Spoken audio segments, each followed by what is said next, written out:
Mais est-ce que la fitna, ça existait à l'époque du prophète sallallahu alayhi wa sallam? Bismillah walhamdulillah wa sallallahu ala Muhammad wa ala jami'in nabiyyin.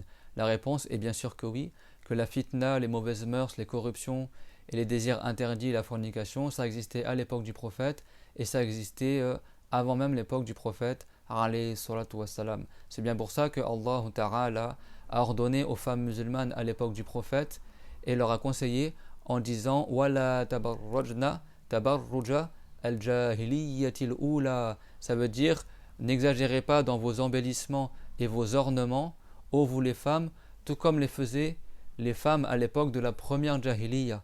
La première jahiliya, écoutez bien, c'était 1000 ans d'ignorance sur lequel il n'y avait plus d'islam sur terre, qui était avant l'époque de Nour, avant Noé, avant le déluge. À cette époque-là, les femmes déjà, elles ouvraient leurs habits, elles échancraient leur encolure et elles fendaient leurs habits sur le côté pour qu'on voit leurs jambes ou leur zone de pudeur et elles mettaient des gros talons en bois. Comme ça, les gens les remarquent ou les hommes les remarquent quand elles marchent exprès pour tenter les hommes à la fornication et au désir interdit. Dieu il a dit Wala tabarrujna tabarruj al-jahiliyyatil ula. Et surtout, ne faites pas comme les femmes de la première jahiliya qui, comme ça, s'exposaient pour attirer les hommes dans le péché. Donc bien sûr que la fitna, ça existait à l'époque du prophète et bien avant l'époque du prophète, même si bien sûr à l'époque du prophète, elle était moindre qu'aujourd'hui. Ibn Hibban, il rapporte dans un hadith qu'il a jugé sahih de Abdullah ibn Abbas que le prophète sallallahu alayhi wa sallam, il faisait la prière à la mosquée et qu'il y avait une jolie femme, une belle femme, écoutez bien, donc, on voyait son visage, elle était belle, sinon si on ne voit pas son visage, on ne va pas savoir qu'elle est belle. Donc c'est rapporté du prophète d'Ibn Abbas qu'il y avait une belle femme qui venait à la mosquée du prophète alayhi salatu wassalam pour faire la prière. Et donc il y a des hommes qui l'avaient remarqué, et donc il y a des hommes de crainte de tomber dans le désir interdit lorsqu'ils font la prière, lorsqu'ils vont à la mosquée. Ils faisaient exprès de prier dans les premières rangées derrière le prophète Mohammed alayhi salatu wassalam. Et il y avait d'autres hommes qui eux étaient épris de cette femme-là ou qui voulaient la voir, qui faisaient exprès de prier dans les derniers rangs à la mosquée, parce que les femmes à l'époque du prophète, comme on a dit dans certaines vidéos, elles priaient mélangées aux hommes dans la mosquée. Et ça c'est une réplique aussi à certains ignorants aujourd'hui qui disent dans l'absolu que la mixité c'est interdit. Et donc elles priaient dans les rangées des hommes, et donc les hommes qu'est-ce qu'ils faisaient? Il y en a certains parmi les compagnons du prophète, dans la mosquée du prophète, durant la prière derrière le prophète Mohammed, ils se mettaient dans les derniers rangs pour que lorsqu'ils s'inclinent comme ça et pendant le recours, ils regardent sous leurs aisselles cette femme-là à son visage durant la prière. Au point que Allah subhanahu wa ta'ala a révélé dans le Coran une ayah à leur égard et il a dit subhanahu wa laqad alimna al-mustaqdimina minkum wa laqad alimna al-mustakhirin. Ça veut dire nous avons certes su qui c'est parmi vous qui s'avançait pour ne pas voir cette femme-là, et on a su qui c'est parmi vous qui se reculait pour la voir. Et ça, c'est un hadith par Ibn Hibban. Et également, c'est rapporté par At-Tirmidhi dans un hadith que jugé Hasanun Sahih, que le prophète Mohammed, alayhi salatu wassalam, quand il était au pèlerinage, il a mis derrière son dos qui? Il a mis Al-Fadl ibn Abbas, son cousin qui était très beau physiquement et qui ressemblait beaucoup au prophète Mohammed, alayhi salatu wassalam. Et un matin, lorsqu'il a fait le voyage, le prophète a fait le voyage de Muzdalifa à Mina, en prenant derrière son dos son cousin Al-Fadl, parce que le prophète avait pour habitude, pour honorer ses compagnons, de les faire chevaucher avec lui sur le dos de sa monture. Et donc là, il y a une très belle femme de la tribu de Khatham, on l'appelle Al-Khathamiyya parce qu'il y a cette tribu-là, qui est venue poser des questions sur le pèlerinage au prophète Mohammed alayhi salatu wassalam. Elle était belle, elle avait un beau visage. Bien sûr, là, comme on a su qu'elle était belle, ça veut dire qu'elle montrait ce visage aux hommes, et c'est pas haram, comme certains ignorants également, extrémistes le prétendent à notre époque.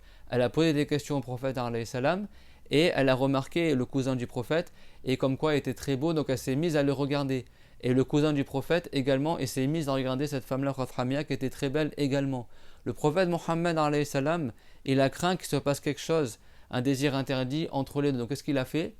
Avec sa main, il a détourné le regard de Al-Fadl. Et ça, souvent dans la religion, Allah Ta'ala dans le Coran, qu'est-ce qu'il a dit? قُلْ لِلْمُؤْمِنِينَ يَغُضُّوا مِنْ أَبْصَارِهِمْ يَغُضُّوا مِنْ أَبْصَارِهِمْ et dit aux croyants qu'ils détournent leur regard. En islam, si quelqu'un il craint le regard interdit envers une femme, c'est pas à la femme de couvrir son visage ou d'aller se cacher, c'est à l'homme de détourner son regard. وَقُلْ لِلْمُؤْمِنَاتِ يَغْضُضْنَ مِنْ أَبْصَارِهِنْ et Dieu l'a dit également et dit aux croyantes que si elles craignent de tomber dans le regard interdit, alors qu'elles détournent de leur regard. Ici, min absarihim pour les croyants et min absarihin pour les croyantes. Et après, dans la suite de ces deux ayats, Dieu l'a dit et qu'elles préservent leur partie intime et que les hommes ils se préservent la fornication également. Dieu l'a dit de leur regard. C'est-à-dire que ce n'est pas tout le regard qui est haram, mais simplement le regard dont on craint de lui la fitna. Donc ce n'est pas haram dans l'absolu qu'un homme il regarde une femme, ni qu'une femme regarde un homme, même s'il se trouve joli, tant qu'il n'y a pas de désir et qu'il n'y a pas de haram et que ça reste dans la bienséance. La bienséance, c'est bon, parce qu'il y en a, ils vont dire oui, alors tu ouvres la porte, alors tous les jeunes, ils vont se parler entre eux, etc. Mais c'est à vous d'éduquer vos enfants aussi. Et c'est à chacun aussi de faire preuve de piété et de savoir se préserver tout seul. On dirait qu'à notre époque, les gens, ils croient que les jeunes hommes et les jeunes femmes, c'est comme des gens endormis, des gens qui sont des zombies, qui n'ont pas de volonté, que forcément, si tu mets un jeune homme avec une jeune femme et qui se parlent ou qui se regardent, ça, ils vont forcément tomber dans le haram. Et les gens, ils n'ont pas de raison, ils ne sont pas capables de se maîtriser. Et les parents, ils ne sont pas capables d'élever leurs enfants aussi, de leur enseigner la religion, la parole de Allah Ta'ala, yaruddu min absarihim, que les hommes détournent une partie de leur regard. Donc le prophète, il a appliqué la ayah. Lui, bien sûr, il n'a pas pensé qu'il y avait le regard interdit, mais il a craint que ça se passe. Donc avec sa main comme ça, même sans parler, qu'est-ce qu'il a fait? Il a juste détourné le visage de son cousin. Plus tard, le prophète, alayhi salatu wassalam, il a rencontré son oncle, Al-Abbas, qui était le père de Al-Fadl. Et Al-Abbas, il a dit au prophète, alayhi salam, Lima lawaita runuqa ibni akhika. Il a dit, pourquoi tu as tourné le visage de ton cousin? Et le prophète, alayhi salatu wassalam, il a dit, Ra'aytu shabban wa shabbatan falam aman alayhima min ash-shaytan. J'ai vu un jeune homme et j'ai vu une jeune femme, mais je n'ai pas eu la garantie que le shaitan ne s'immisce pas entre les deux. J'ai craint que le shaitan les fasse tomber dans le péché.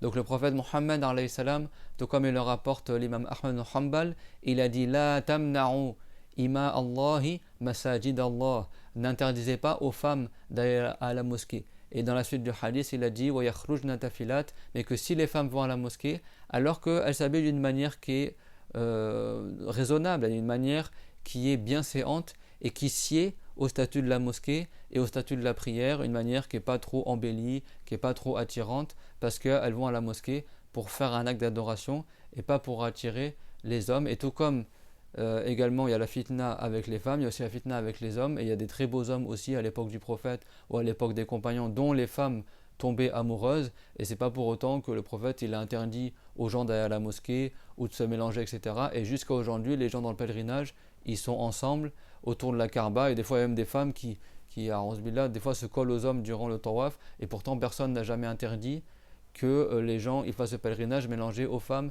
et aux hommes. Et quand les gens ils font leurs courses, ou ils prennent le métro, ou ils prennent l'avion, il n'y a pas des hommes et des femmes mélangés, là ils disent quoi ces extrémistes? Que leurs femmes n'ont pas le droit de faire les courses parce qu'il y a des hommes qui sont présents? Ça c'est de l'extrémisme mal placé, d'accord? La personne, c'est à elle de faire preuve de bienséance, c'est à elle de faire preuve de piété et de se maîtriser. Et après, si elle craint le haram, et ben la personne, c'est pas aux autres qu'elle va le demander d'aller se cacher, c'est lui qui doit détourner son regard. Comme ils ont dit les savants, les savants ils ont dit qu'il y a unanimité que le visage de la femme c'est pas une zone de pudeur. Mais les hommes, qu'est-ce qu'ils font? S'ils craignent la fitna, et ben ils détournent le regard. C'est aussi simple que ça. Donc il ne faut pas rendre interdit des choses que le prophète il n'a pas interdit et que les savants non plus n'ont pas interdit. Donc le hadith de la femme qui a demandé au prophète alayhi salam, donc sa voix elle a parlé, donc c'est pas une zone de pudeur, elle peut parler aux hommes. Et il y avait le Fadl qui était présent, donc lui il écoutait la discussion et le prophète n'a pas interdit cela. Elle avait un beau visage, malgré ça elle avait le visage découvert, elle est venue poser une question au prophète, donc c'est pas haram que les hommes enseignent aux femmes, ni que les femmes avec un beau visage aillent parler aux hommes, si bien sûr, je répète, c'est dans la limite de la bienséance et dans la vertu. Et ce hadith là il est rapporté par qui?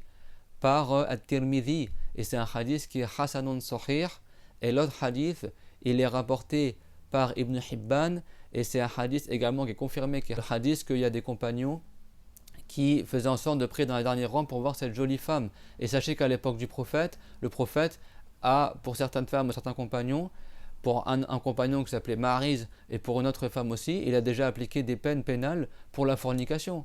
Donc est-ce que la fitna existait à l'époque du prophète? Bien sûr que oui. Est-ce que malgré ça le prophète a interdit la mixité? Bien sûr que non. Walhamdulillahi rabbil alamin. Wallahu tabaraka wa ta'ala a'lamu wa ahkam.